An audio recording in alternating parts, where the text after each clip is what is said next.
OCD husband part 16 రచయిత్రి పురం రామతులసి గారు. అయ్యో బావా, ఈరోజు స్నేహ బర్త్డే. ఎప్పుడు దానికి ఫస్ట్ విష్ నేనే చేసేదాన్ని, కానీ ఈరోజు ఇప్పటి వరకు నేను దానికి విష్ చేయలేదు. ఇప్పుడు అది నా మీద చాలా కోపంగా ఉంటుంది.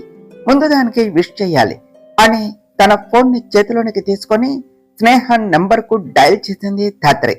ఆల్రెడీ అప్పటికే లేచి స్నానం చేసి వచ్చిన స్నేహ తనకి వస్తూ ఉన్న కాల్ ని చూసి స్క్రీన్ మీద కనిపిస్తూ ఉన్న అక్క అనే నేమ్ ని చూసి నేను తన విష్ కోసం ఇప్పటి వరకు వెయిట్ చేస్తే మేడం గారికి ఇప్పుడు తీరిక దొరికినట్టు ఉన్నది, ఇప్పుడు కాల్ చేస్తుంది, చెప్తా దీని పని అని అంటూ కాల్ లిఫ్ట్ చేసి హలో ఎవరండి అని అడిగింది స్నేహ.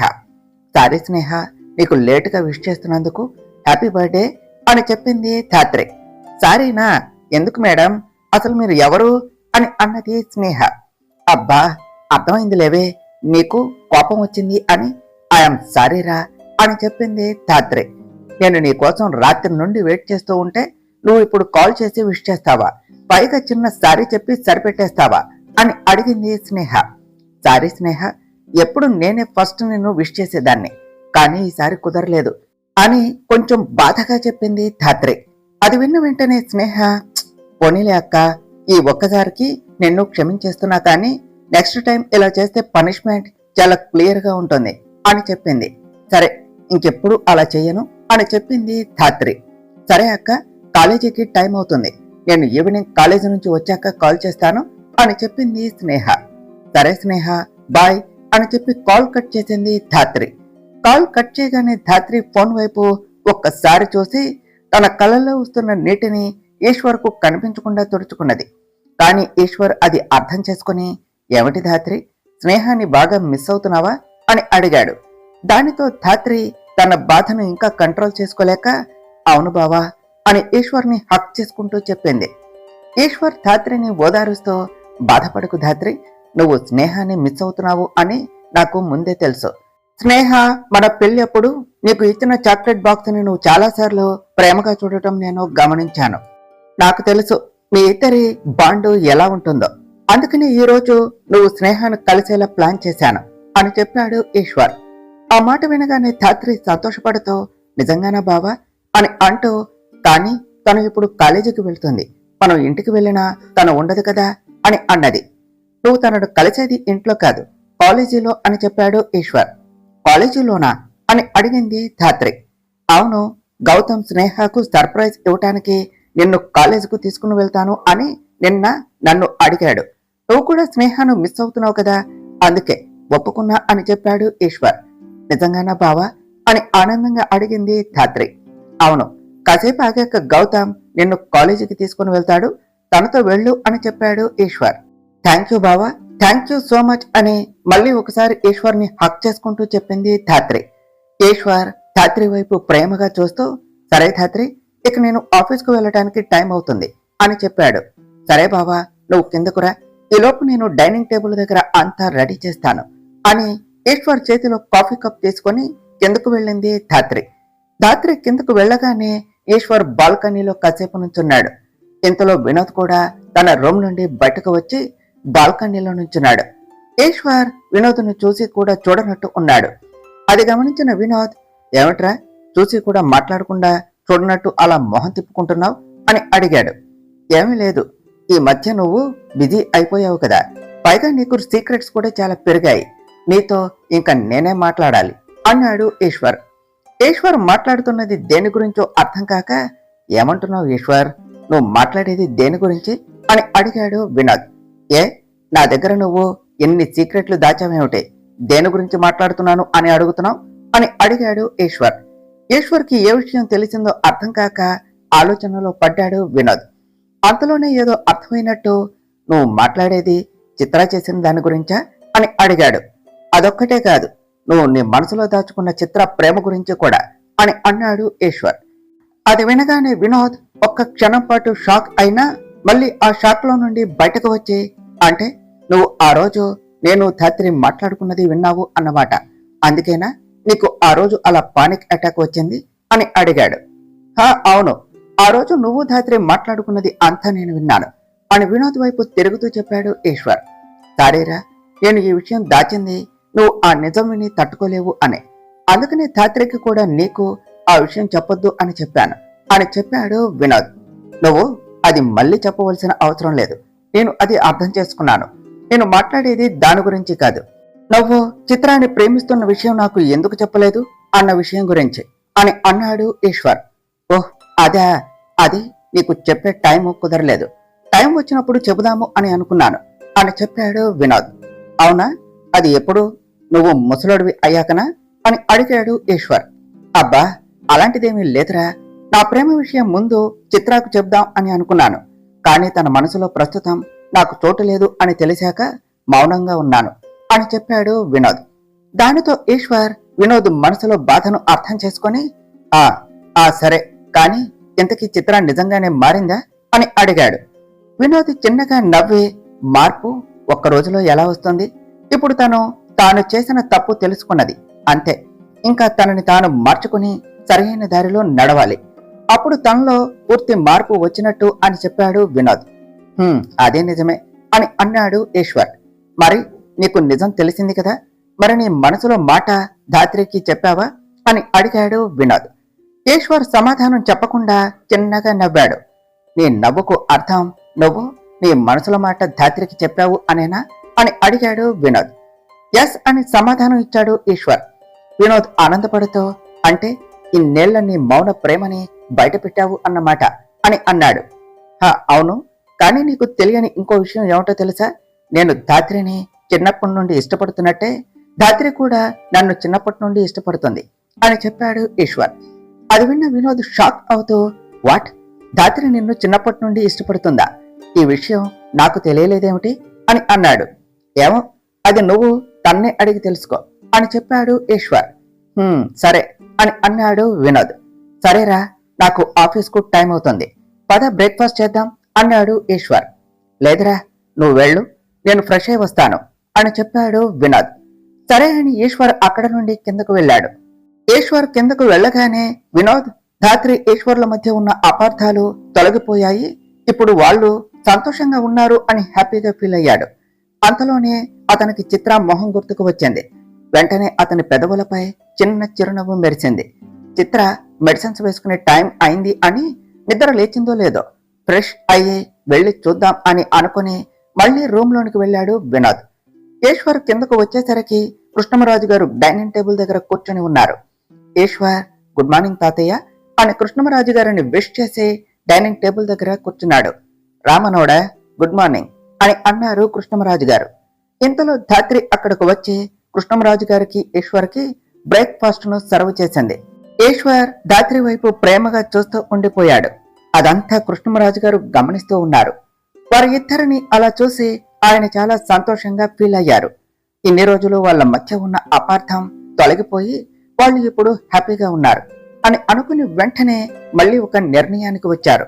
అది బయటకు చెప్పాలి అని అనుకుని గొంతు సవరించుకున్నట్టుగా శబ్దం చేస్తూ ఒకరికెళ్లలోనికి ఒకరు ప్రేమగా చూసుకుంటూ ఉన్న ధాత్రి, ఈశ్వర్లను డిస్టర్బ్ చేశారు. దానితో ఈశ్వర్, ధాత్రిలు మళ్ళీ ఈ లోకంలోనికి వస్తూ కృష్ణమరాజు గారిని చూశారు. కృష్ణమరాజు గారు కూడా వారి వైపు చూస్తూ, అమ్మా ధాత్రి, ఈశ్వర్, నేను మీ ఇద్దరిని కొన్ని రోజులు ఎక్కడికైనా పంపించాలి అని అనుకుంటున్నా అని చెప్పారు. అది వినగానే ఈశ్వర్, ధాత్రిలు ఒకరి మొహం ఒకరు చూసుకుంటూ, ఏమిటి తాతయ్య గారు అని ఒకేసారి అడిగారు. నేను మీ ఇద్దరిని హనీమూన్ కు వేరే ప్లేస్ కు పంపించాలి అని అనుకుంటున్నాను. ఎక్కడికి వెళ్ళాలి అన్నది మీ నిర్ణయం అని అన్నారు కృష్ణమరాజు గారు. అయ్యో, అలాంటిదేమీ వద్దు తాతయ్య గారు అన్నది ధాత్రి. ఈశ్వర్ మాత్రం ఏం సమాధానం చెప్పకుండా మౌనంగా ఉన్నాడు. లేదు తల్లి, మీ ఇద్దరికి ఈ మధ్యనే పెళ్ళయ్యింది. మీకు కాస్త ఏకాంతం అవసరం. ఇక్కడే ఉంటే వీడు ఆఫీస్ చుట్టూ తిరుగుతూ ఉంటాడు, నువ్వు మా చుట్టూ తిరుగుతూ ఉంటావు. ఇక అప్పుడు మీ మధ్య ప్రేమ ఎలా పెరుగుతుంది? అందుకనే నేను ఈ నిర్ణయానికి వచ్చాను అని అన్నారు కృష్ణమరాజు గారు. అది కాదు తాతయ్య గారు అని ధాత్రి ఏదో చెప్పబోతూ ఉండగా భార్గవి, చంద్రికాలు అక్కడకు వచ్చి, ధాత్రి, ఇక నువ్వేమీ మాట్లాడకు. మామయ్య గారు చెప్పినది నిజమే. ఇప్పుడు మీకు కొద్దిగా ప్రైవసీ కావాలి కదా అని అన్నారు. ఇంతలో ఈశ్వర్, కాని తాతయ్య, ఆఫీస్ అని అంటూ ఉండగా, అదంతా వినోద్ ఉన్నాడు కదా, వినోద్ చూసుకుంటాళ్లే. ఈలోపు చిత్రకు నయం అయితే చిత్ర కూడా వాడికి హెల్ప్ చేస్తుంది. ఇక మీరు వాటి గురించి ఆలోచించకుండా సరదాగా వెళ్ళిరండి అని చెప్పారు కృష్ణంరాజు గారు. ఇక ఈశ్వర్, ధాత్రిలు కృష్ణంరాజు గారి మాటకు ఎదురు చెప్పలేక సరే అని అన్నారు. అలా ఈశ్వర్ బ్రేక్ఫాస్ట్ చేసి వెళ్ళి వస్తాను తాతయ్య అని చెప్పి ధాత్రి ఇలారా అని ధాత్రిని తనతో పాటు బయటకు తీసుకుని వెళ్ళాడు. గుమ్మం దగ్గరకు వచ్చిన ధాత్రి, ఏమిటి బావా, ఏమైనా చెప్పాలా అని ఈశ్వర్ను అడిగింది. లేదు, నేను ఆఫీస్కు వెళ్ళాలి అని చెప్పాడు ఈశ్వర్. వెళ్ళు బావా, దానికి నన్నెందుకు ఇక్కడి వరకు రమ్మనటం అని అన్నదే ధాత్రి. అదేమిటి, నిన్న నేను వెళ్తూ ఉంటే అడిగి మరి ఎదురొచ్చావు, మరి ఇప్పుడు నాకు ఎదురు రావా అని అడిగాడు ఈశ్వర్. అయ్యో సారీ బావా, తాతయ్య గారు సడన్ గా అలా హనీమూన్ గురించి చెప్పేసరికి నా ఆలోచన అక్కడే ఆగిపోయింది, అందుకే ఈ విషయం మర్చిపోయా అని చెప్పింది ధాత్రి. దానికి ఇంకా 1 వీక్ టైం ఉందిలే, కానీ నువ్వు ఈ లోపు మనం హనీమూన్ కు ఎక్కడికి వెళ్లాలో ఆలోచించు, మిగిలినవి మనం నైట్ ఆఫీస్ నుండి వచ్చాక మాట్లాడుకుందాం, ముందు నువ్వు నాకు ఎదుర్రా అని అన్నాడు ఈశ్వర్. సరే బావా అని చెప్పి బయటకు వెళ్లి ఈశ్వర్ కు బుగ్గ మీద ముద్దు పెట్టి బాయ్ బావా అని చెప్పింది ధాత్రి. దానితో ఈశ్వర్ ధాత్రిని దగ్గరకు లాగాలి అని చూశాడు. అది గమనించిన ధాత్రి ఈశ్వర్ కు దొరకకుండా వెనక్కు జరిగింది. నీ పని ఇప్పుడు కాదు, ఆఫీసు నుండి వచ్చాక చెప్తా అని అన్నాడు ఈశ్వర్. ధాత్రి నవ్వుతూ ఈశ్వర్ వైపు చూసి సర్లే బావా, ముందైతే ఆఫీస్కు వెళ్ళు అని అన్నది. సరే బాయ్ అని చెప్పి ఈశ్వర్ కారు ఎక్కాడు. విండో నుండి బయటకు చూస్తూ బాయ్ అని ధాత్రికి మరోసారి చెప్పాడు. ధాత్రి కూడా బాయ్ అని చెప్పి ఈశ్వర్ కారు ఆ ఇంటి గేటు దాటే వరకు చూసి తర్వాత లోనికి వెళ్లిపోయింది. ఇటు ధాత్రితో ఫోన్ మాట్లాడిన తర్వాత స్నేహ మౌనంగా కూర్చుని ఉన్నది. ఇంతలో వేదవతి, అర్చన అక్కడికి వచ్చారు. స్నేహ, ఏమిటే ఇంకా రెడీ అవ్వలేదు అని వచ్చి బాధపడుతూ ఉన్న స్నేహను చూసి, ఏమైందే స్నేహ, ఎందుకు అలా బాధపడుతున్నావు అని అడిగింది వేదవతి. స్నేహ వేదవతిని పట్టుకుని ఏడుస్తూ, పెద్దమ్మ, ఈ రోజు నా పుట్టినరోజు కదా, ప్రతిసారి నా పుట్టినరోజుకు ఫస్ట్ విష్ అక్కనే చేసేది, కానీ ఈ రోజు చూడు ఎంత లేటుగా విష్ చేసిందో, పెళ్ళయ్యాక అక్క నన్ను మర్చిపోయింది, నేనంటే అక్కకు ఇష్టం లేదు, నేను అక్కని చాలా మిస్ అవుతున్నా అని బాధపడుతూ చెప్పింది స్నేహ. అది చూసిన అర్చన, వేదవతిలు, బాధపడకు స్నేహ, ధాత్రి నిన్ను ఎందుకు మర్చిపోతుంది చెప్పు, పెళ్ళయ్యాక తనకి బాధ్యతలు పెరుగుతాయి కదా, పనిలో పడి మర్చిపోయి ఉంటుంది, అంతేకాని నువ్వంటే ఇష్టం లేక కాదు, ఇక్కడ నువ్వు తనని మిస్ అయినట్టే అక్కడ అది కూడా నిన్ను చాలా మిస్ అవుతుంది అని చెప్పారు. దానికి స్నేహ వేదవతి అర్చనల వైపు ఒక్కసారి చూసి, అవును అది నిజమేలే, అయినా ఇదంతా మీ వల్లే, మీరే అక్కకు పెళ్లి చేసి అత్తవారింటికి పంపించేశారు, అదేదో మా ఇద్దరికి ఒకేసారి పెళ్లి చేసి పంపించొచ్చు కదా అని అన్నది. అది విన్న అర్చన వెంటనే స్నేహ చెవి మెలేస్తూ, ఏమిటే నువ్వు మీ అక్కను మిస్ అవుతున్నావా, లేక నీకు పెళ్లి చేయమని ఇండైరెక్ట్ గా చెప్తున్నావా అని అడిగింది. అబ్బా అమ్మా, నొప్పిగా ఉన్నది, ఈ రోజు నా పుట్టినరోజు అమ్మా, ఎవరైనా పుట్టినరోజున తన కూతుర్ని ఇలా బాధ పెడతారా అని అన్నది స్నేహ. అవును అర్చన, ఈ రోజు దాని పుట్టినరోజు కదా, ఈ రోజుకు వదిలే, కావాలి అంటే రేపు డబుల్ డోస్ ఇచ్చేద్దాం అని చెప్పింది వేదవతి. పెద్దమ్మ నువ్వు కూడానా అన్నది స్నేహ. ఇంతలో జానకి గారు అక్కడికి వచ్చి, ఏమిటి కోడల పిల్ల, నా మనవరాలిని ఇబ్బంది పెడుతున్నట్టు ఉన్నారు అని అంటూ లోపలికి వచ్చారు. స్నేహ జానకి గారి వెనక్కి వెళ్లి నుంచొని, చూడు నానమ్మ, ఈ రోజు నా పుట్టినరోజు అని కూడా లేకుండా వీళ్ళు ఇద్దరూ నన్ను ఏడిపిస్తున్నారు అని చెప్పింది. అయ్యో లేదత్తయ్యా, ఇది అన్ని అబద్ధాలు చెప్తుంది, ఇది ధాత్రితో పాటు నాకు కూడా పెళ్లి చేసి పంపించేయచ్చు కదా అని అంటుంది అని చెప్పింది అర్చన. అది విన్న జానకి గారు స్నేహ వైపు ఒక్కసారి చూసి మళ్ళీ నవ్వుతూ, పోనీలే, అది ముచ్చట పడుతుంది కదా, పెళ్లి చేసేద్దాం, దాని సరదా కూడా తీరిపోతుంది, ఎలాగో మరో 3 నెలల్లో దీని చదువు పూర్తి అయిపోతుంది, కాబట్టి త్వరగా పెళ్లి చేసేస్తే ఆ ముచ్చట కూడా త్వరగా చూసేయొచ్చు అని అన్నారు. అవునత్తయ్య, దీనికి త్వరగా పెళ్లి చేసేయండి, దీనితో నేను వేగలేకపోతున్నాను, రోజు రోజుకి దీని అల్లరి బాగా పెరిగిపోతున్నది, పెళ్లి చేసేస్తే అక్క చెల్లెళ్ళు ఇద్దరు ఒకే ఇంట్లో కూర్చొని వాళ్ళ తెప్పలేవో వాళ్లే పడతారు అని అన్నది అర్చన. దానితో వేదవతి, జానకి గారు స్నేహ అర్చన వైపు చూశారు. అర్చన తనని చూస్తూ ఉన్న ముగ్గురి వైపు చూసి, ఏమైంది, ఎందుకు అందరూ నన్నే చూస్తున్నారు అని అడిగింది. ఆ వెంటనే అంతకుముందు అర్చన మాట్లాడింది గుర్తుకు చేసుకుని, క్షమించండి అత్తయ్య, అనుకోకుండా నోరు జారేశాను అని చెప్పింది. పర్వాలేదులే అర్చన, ఇది ఇప్పుడు కాకపోతే తర్వాత అయినా తెలిసే విషయమే కదా, అందులో తప్పే ఉందిలే కానీ అని అంటూ స్నేహ వైపు తిరిగి, ఇదిగో మనవరాలా, నీకు గౌతమ్ అంటే ఇష్టమేనా? మొహాటం పడకుంటే చెప్పు అని అన్నారు జానకి గారు. స్నేహ జానకి గారి భుజంపై చేయి వేస్తూ, మీ దగ్గర నాకెందుకు మొహమాటం నానమ్మ, నాకు వాడంటే ఇష్టమే, అలాగే వాడికి కూడా నేనంటే ఇష్టమే, కానీ వాడు ఆ విషయం బయటకు చెప్పటం లేదు. నేను ఎన్ని రకాలుగా ప్రయత్నించినా వాడు ఆ విషయం మాత్రం చెప్పటం లేదు. వాడు ఏ రోజైతే నాకు ప్రపోజ్ చేస్తాడో అప్పుడే మా పెళ్లికి నేను ఒప్పుకుంటాను అని సింపుల్ గా సాగదీయకుండా సమాధానం చెప్పింది స్నేహ. అది వినగానే వేదవతి, అర్చన ఆశ్చర్యపోతూ ఒకరి మొహం ఒకరు చూసుకున్నారు.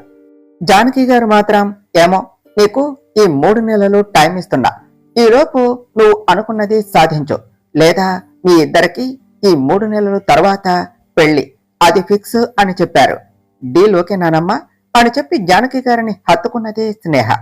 వేదవతి, అర్చనలు మాత్రం నవ్వుతూ వారి వైపే చూస్తూ ఉన్నారు. సరేనానమ్మా, నేను కాలేజీకి వెళ్ళాలి అని చెప్పి రెడీ అయ్యి అక్కడి నుండి కిందకు వచ్చి రామయ్య గారి దగ్గర ఆశీర్వాదం తీసుకొని, తర్వాత మోహన్, మనోజుల బ్లెస్సింగ్స్ కూడా తీసుకొని కాలేజీకి బయలుదేరింది స్నేహ. ఇటు వినోద్ ఫ్రెష్ అయి వచ్చి చిత్ర రూమ్ కి వెళ్ళాడు. అప్పటికి చిత్ర లేచి చంద్రిక హెల్ప్ తో రెడీ అయ్యి బెడ్ మీద కూర్చొని బుక్ చదువుతూ ఉన్నది. వినోద్ చిత్రాన్ని డిస్టర్బ్ చేయకుండా తనని అలానే చూస్తూ నుంచున్నాడు. ఆమె ఇప్పుడు చాలా ప్రశాంతంగా ఉన్నది. ఆమెలో ఏదో సాధించాలి అనే కోరిక లేదు. ఆమె ఏకాగ్రత అంతా ఆ బుక్ మీదే ఉన్నది. ఇటు బుక్ చదువుతూ ఉన్న చిత్రకు తనను ఎవరో గమనిస్తున్నారు అని అనిపించటంతో తల తిప్పి డోర్ వైపు చూసింది. అక్కడే నిలబడి తనని చూస్తూ ఉన్న వినోద్ను చూసి, ఏమిటి వినోద్, అక్కడే ఆగిపోయావు, లోనికి రా అని అన్నది. దానితో వినోద్ నవ్వుతూ లోనికి వచ్చి, గుడ్ మార్నింగ్ మేడం అని అన్నాడు. గుడ్ మార్నింగ్ అని నవ్వుతూ సమాధానం ఇచ్చింది చిత్ర. వినోద్ గమనించాడు, ఆమె నవ్వు చాలా స్వచ్ఛంగా ఉన్నది. ఆ నవ్వులోనే ఆమె ప్రశాంతంగా ఉన్నది అని, ఏ ఆలోచన తన మనసులో లేవు అని అర్థమైంది. దానితో వినోద్ మనసులోనే కొంచెం తేలికగా ఫీల్ అయ్యాడు. ఆ వెంటనే, చిత్ర, టిఫిన్ చేశావా అని అడిగాడు. హా అత్త, ఇప్పుడే నాకు బ్రేక్ఫాస్ట్ తినిపించి వెళ్ళింది అని చెప్పింది చిత్ర. సరే అయితే ఇప్పుడు నువ్వు మెడిసిన్స్ వేసుకోవాలి అని చెప్పి పక్కనే ఉన్న మెడిసిన్స్ ను చేతిలోనికి తీసుకొని మరో చేతిలో గ్లాస్ పట్టుకొని చిత్రకు ఇచ్చాడు వినోద్. చిత్ర వెంటనే ఆ టాబ్లెట్స్ వేసుకొని థ్యాంక్స్ అని చెప్పబోతూ మళ్ళీ మరి ఒకసారి వినోద్ థ్యాంక్స్ చెప్పొద్దు అని చెప్పిన మాట గుర్తుకు వచ్చి మధ్యలోనే ఆగిపోయింది. అది గమనించిన వినోద్ నవ్వుతూ, పర్వాలేదు, కొద్దిలో పనిష్మెంట్ నుంచి తప్పించుకున్నావు అని అన్నాడు. చిత్ర దానికి చిన్నగా నవ్వుతూ, అవునా, లేదంటే ఈ డాక్టర్ నాకు ఎలాంటి పనిష్మెంట్ ఇచ్చేవాడు అని అడిగింది. అలా ఇద్దరు కాసేపు నవ్వుతూ మాట్లాడుకుంటూ ఉన్నారు. చిత్ర, ఇప్పుడు నీ పెయిన్ ఎలా ఉన్నది అని అడిగాడు వినోద్. బెటర్ వినోద్, నిన్న కాలు కదపటానికి కూడా చాలా ఇబ్బందిగా అనిపించింది, కానీ ఇప్పుడు కాలు కదిలినప్పుడు అంత ఇబ్బందిగా ఏమీ అనిపించడం లేదు అని చెప్పింది చిత్ర. గుడ్, అంటే నీ గాయం త్వరగానే మానిపోతుంది అన్నమాట, మంచి విషయమే అని అన్నాడు వినోద్. అవునా వినోద్, మళ్ళీ నేను ఎప్పుడు లేచి నడవచ్చు, ఇలా బెడ్ మీద ఉండి ఉండి బోర్ కొడుతుంది అని అన్నది చిత్ర. ఈ రోజుకి రెస్ట్ తీసుకో, రేపటి నుంచి చిన్నగా ఎవరైనా హెల్ప్ తీసుకుని నడవటం మొదలు పెడదు, కానీ అలా మేబీ ఒక 3-4 డేస్ లో నువ్వు మళ్ళీ నార్మల్ గా నడిచేయచ్చు అని చెప్పాడు వినోద్. ఏమిటి, ఇంకా 3-4 డేసా అని విసుగ్గా అడిగింది చిత్ర. నీకు త్వరగా తగ్గాలి అంటే తప్పదు మరి అని అన్నాడు వినోద్. సర్లే అని మొహం ముడుచుకుంటూ చెప్పింది చిత్ర. అది చూసిన వినోద్ వెంటనే పైకి లేచి చిత్ర బుగ్గలు పట్టుకుని సాగతీస్తూ, మొహం అలా ముడుచుకోకు, అస్సలు బాగలేదు అని తన బుగ్గలు పట్టుకుని ఊపుతూ చెప్పాడు. వినోద్ సడన్ గా అలా చేసేసరికి చిత్ర ఆశ్చర్యపోతూ వినోద్ వైపు షాక్ అవుతూ చూస్తూ ఉన్నది. వినోద్ కూడా అతడు ఏం చేస్తున్నాడు అర్థం చేసుకుని వెంటనే చిత్ర మొహాన్ని వదిలేసి వెళ్లి కుర్చీలో కూర్చున్నాడు. కాని చిత్ర మాత్రం వినోద్ వైపు అలా చూస్తూనే ఉన్నది. వినోద్కు తెలుసు అతడు ఇలా ప్రవర్తించేది చిత్రపై ఉన్న ఇష్టంతో అని. కాని చిత్రకు ఆ విషయం తెలియక వినోద్ అదంతా ఆమెతో ఉన్న స్నేహంతో అలా చేస్తున్నాడు అని అనుకున్నది. కానీ వినోద్ ప్రవర్తన ఆమెకు ఏదో తెలియని ఫీలింగ్ ను తెచ్చిపెట్టింది. అదేమిటో చిత్రకు అర్థం కాలేదు. చిత్ర దానికి పేరు పెట్టాలి అని కూడా అనుకోలేదు. అలా వారి ఇద్దరి మధ్య కాసేపు మౌనం నెలకొన్నది. చిత్ర ఆ మౌనాన్ని బ్రేక్ చేస్తూ, అవును వినోద్, నువ్వు ఆ మధ్య ఎక్కడికో వెళ్ళిపోయావు కదా, ఎక్కడికి వెళ్ళావు, ఎందుకు వెళ్ళావు అని అడిగింది. చిత్ర నుండి ఆ ప్రశ్నను ఊహించని వినోద్ ఏం చెప్పాలో అర్థం కాక మౌనంగా ఉన్నాడు. అది గమనించిన చిత్ర, ఏమిటి వినోద్, అది నీ పర్సనలా, మాకు చెప్పకూడదా అని అడిగింది. మన ఇద్దరి మధ్య పర్సనల్స్ ఏమిటి చిత్ర, చెప్తాను అని చెప్పటం మొదలుపెట్టాడు వినోద్. చిత్ర వినోద్ చెప్పేది వినటానికి సిద్ధమవుతూ శ్రద్ధగా వినోద్ వైపు చూస్తూ ఉన్నది. యాక్చువల్లీ చిత్ర, నేను ఒక అమ్మాయిని ప్రేమించాను. కానీ ఆ అమ్మాయి నన్ను కాదు అని మరి ఒకరిని ప్రేమించింది. తనకు తెలియదు నేను తనను ప్రేమిస్తున్నాను అని. తను ప్రేమించిన వ్యక్తి తనని ప్రేమించటం లేదు అని చెప్పాడు. అదే తను తట్టుకోలేక బాధపడుతూ ఉంటే చూడలేక దూరంగా వెళ్ళిపోయాను. ఆమె నుండి, ఆమె ఆలోచన నుండి, ఆమె బాధ నుండి. కానీ ఆ ప్రాసెస్ లో నేను ఒక ఊరికి వెళ్ళాను. అక్కడ మినిమం వైద్య సదుపాయాలు కూడా ఆ ఊరి ప్రజలకు లేవు. అప్పుడే డిసైడ్ అయ్యా, త్వరలోనే ఆ ఊరిలో హాస్పిటల్ పెట్టాలి అని. అక్కడ ఉన్న వాళ్ళు అంతా నాకు తక్కువ టైంలోనే చాలా దగ్గరగా అనిపించారు. వాళ్ళకి నా వంతు సాయం చేయాలి అని అనిపించింది. అందుకే నేను ఈ నిర్ణయానికి వచ్చాను. త్వరలోనే ఆ ఊరిలో హాస్పిటల్ స్టార్ట్ చేద్దాము అనుకుంటున్నాను. మరికొద్ది రోజుల్లో నేను అక్కడికి వెళ్తాను అని చెప్పాడు వినోద్. అది వినగానే చిత్ర కళ్ళల్లో ఒక్కసారిగా నీళ్లు తిరిగాయి. అతడు ఇన్ని రోజులు అంత బాధలో ఉండి కూడా తనకు సపోర్టుగా ఉన్నాడు అని తెలియగానే ఆమెకు వినోద్ పై మరింత అభిమానం పెరిగింది. ఆ మరుక్షణమే, నీకు ప్రేమ విలువ తెలియదు అని వినోద్ని అన్న మాటలు గుర్తుకు వచ్చి, సారీ వినోద్, ఆ రోజు నేను నిన్ను నీకు ప్రేమ విలువ తెలియదు అని అన్నాను. ఐఆమ్ రియల్లీ సారీ అని చెప్పింది. It's okay Chitra, leave it అని అన్నాడు వినోద్. అవును వినోద్, నువ్వు ప్రేమించిన అమ్మాయి ఎవరు అని అడిగింది చిత్ర. ఉన్నారులే ఒకరు, తనను ప్రేమించే నన్ను పక్కనే పెట్టుకొని పట్టించుకోకుండా ప్రేమ కోసం వెతికే పిచ్చిది అని అన్నాడు వినోద్ ఇండైరెక్ట్ గా చిత్రాను ఉద్దేశిస్తూ. అది అర్థం కాని చిత్ర, నిజమే, నీ ప్రేమను తెలుసుకోకుండా ప్రేమ కోసం వేరే చోట వెతుకుతుంది అంటే ఆ అమ్మాయి నిజంగానే పిచ్చిది అని అన్నది. అది వినగానే వినోద్ చిత్ర వైపు చూసి, అది తనే అని తెలియక తనను తానే పిచ్చిది అనుకుంటుంది ఇది అని మనసులోనే అనుకున్నాడు. అవును వినోద్, నువ్వు ఇంకా ఆ అమ్మాయిని ప్రేమిస్తున్నావా అని అడిగింది చిత్ర. ఏమో తెలియదు అని సమాధానం ఇచ్చాడు వినోద్. అదేమిటి, అమ్మాయిని ప్రేమిస్తే ప్రేమించాను అని చెప్పాలి, లేకపోతే లేదు అని చెప్పాలి. ఇదేం సమాధానం వినోద్? ఏమో అంటున్నావు అని అడిగింది చిత్ర. ఏమో చిత్ర, ప్రస్తుతం నా ఆలోచనలు అన్నీ నీ వైపే తిరుగుతూ ఉన్నాయి అని చెప్పాడు వినోద్. చిత్ర అది వినగానే అర్థం కానట్టుగా మొహం పెట్టి, ఆ ఏమిటి, ఏమన్నావు వినోద్ అని అడిగింది. అదే, ఇప్పుడు నీ కాలికి ట్రీట్మెంట్ చేయాలి కదా, అదే ఇప్పుడు నా మైండ్లో తిరుగుతుంది, ఇంకేమీ లేదు అని చెప్పాడు వినోద్. ఓహ్ అవునా అని మళ్ళీ ఆలోచిస్తూ ఉన్నది చిత్ర. ఆ వెంటనే మళ్ళీ, అవును వినోద్, నువ్వు చెప్పింది ఏదో విలేజ్ కు వెళ్ళాను అనే కదా అని అడిగింది చిత్ర. అవును, ఏ అని అడిగాడు వినోద్. నాకు విలేజ్ అంటే చాలా ఇష్టం వినోద్. చుట్టూ పచ్చని పొలాలు, స్వచ్ఛమైన గాలి, ఆ మట్టి వాసన అంటే నాకు చాలా ఇష్టం. ఈసారి నువ్వు ఆ విలేజ్ కు వెళ్ళినప్పుడు నన్ను కూడా తీసుకుని వెళ్తావా అని అడిగింది చిత్ర. సరే, నీ కాలు నయం అవగానే నేను అక్కడికి వెళ్తాను. అప్పుడు ఒకసారి నిన్ను తీసుకుని వెళ్ళి తీసుకుని వస్తాను అని చెప్పాడు వినోద్. అంటే నువ్వు ఈ వారం రోజుల తర్వాత ఊరికి వెళ్ళిపోతావా అని అడిగింది చిత్ర.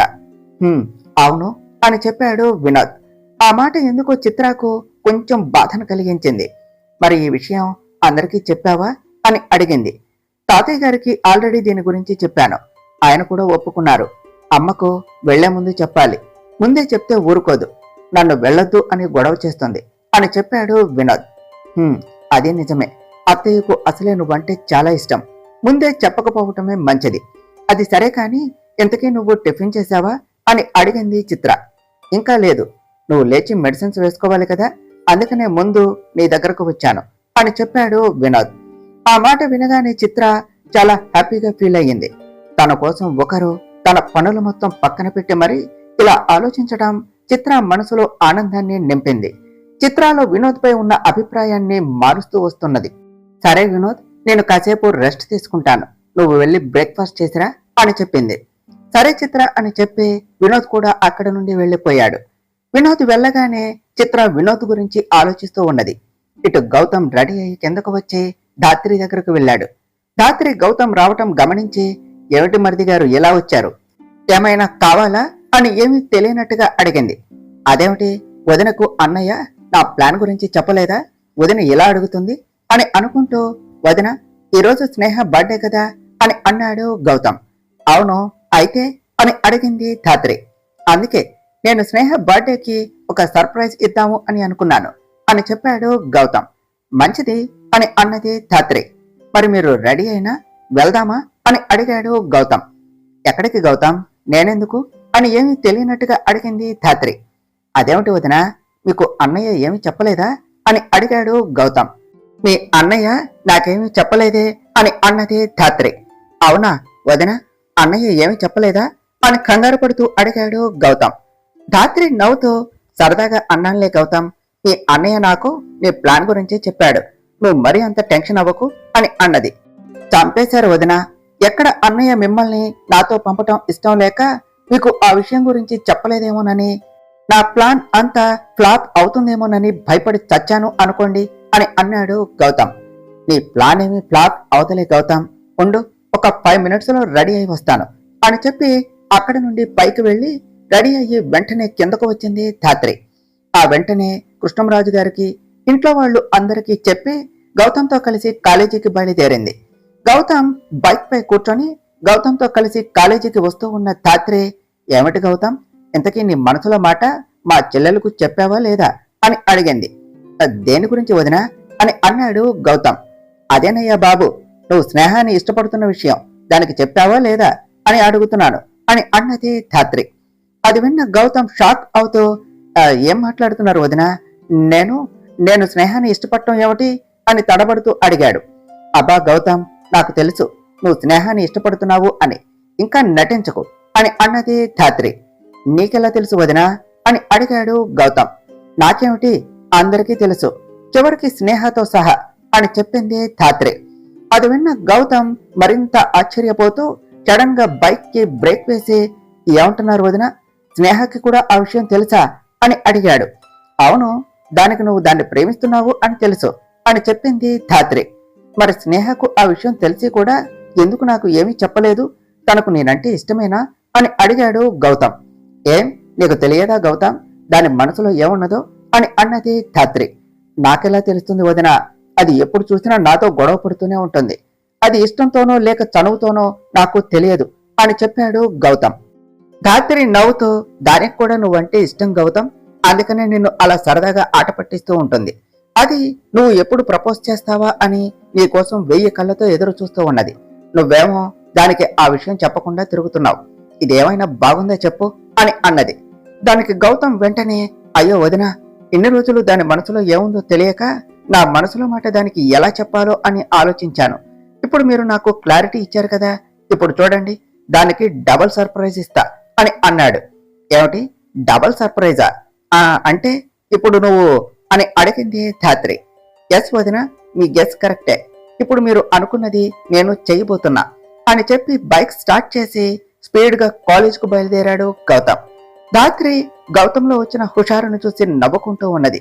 గౌతమ్ ధాత్రిని కాలేజీకి తీసుకుని వెళ్లి అక్కడ స్నేహ కోసం సర్ప్రైజ్ ఇచ్చే పనిలో పడిపోయాడు.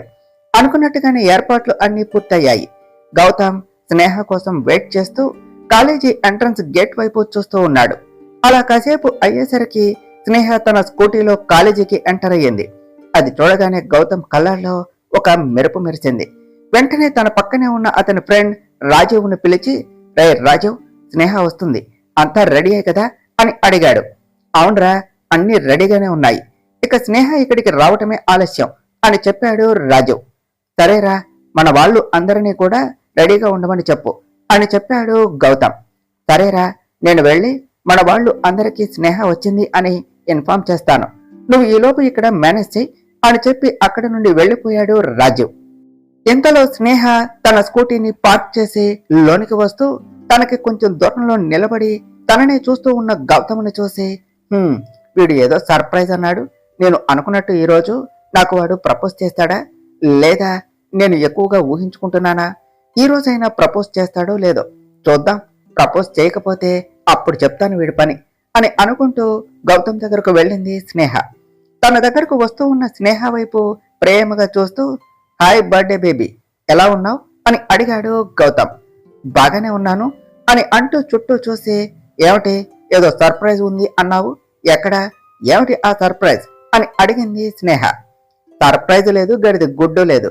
2 రోజుల నుంచి కాలేజీకు బంక్ కొట్టావు కదా, అందుకే ఈ రోజన్నా నిన్ను కాలేజీకి రప్పించడం కోసం అలా ప్రాంక్ చేశానంతే అని చెప్పాడు గౌతమ్. ఆ మాట వినగానే స్నేహ గౌతమ్ వైపు కోపంగా చూస్తూ, ఒరే ఈడియట్, సర్ప్రైజ్ అన్నావు అని నేను ఎన్నో ఆశలు పెట్టుకుని వస్తే ఇలాంటివి చేస్తావా అని డిసప్పాయింట్ అవుతూ చేతులు కట్టుకుని మొహం పక్కకు తిప్పుకుంటూ అక్కడి నుండి ముందుకు వెళ్ళింది. ఇంతలో ఆమె వెనుక నుండి బెలూన్స్ పేలినట్టుగా సౌండ్ రావటంతో స్నేహ భయపడి ఒక్కసారిగా వెనక్కు తిరిగి చూసింది.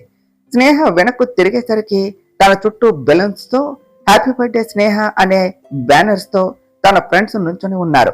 అది చూసిన స్నేహ ఆశ్చర్యపోతూ ఉన్నది. అంతలోనే ధాత్రి ముందుకు వచ్చి, happy birthday my dear sweet sister అని చెప్పింది. ధాత్రిని అక్కడ ఊహించని స్నేహ షాక్ అవుతూ అక్క అని వెళ్లి ధాత్రిని హత్తుకున్నది. అలా కాసేపు వాళ్ళ అక్కను హత్తుకుని హ్యాపీగా ఫీల్ అయ్యింది స్నేహ. ధాత్రి కూడా తన చెల్లెలను పట్టుకుని ఆనందపడుతూ ఉన్నది. ఇంతలో స్నేహ వెనక్కు వచ్చి, అక్క నువ్వేమిటి ఇక్కడ అని అడిగింది. ధాత్రి నవ్వుతూ, ఇదంతా గౌతమ్ ప్లాన్ చేశాడు నీకు సర్ప్రైజ్ ఇవ్వటం కోసం అని చెప్పింది.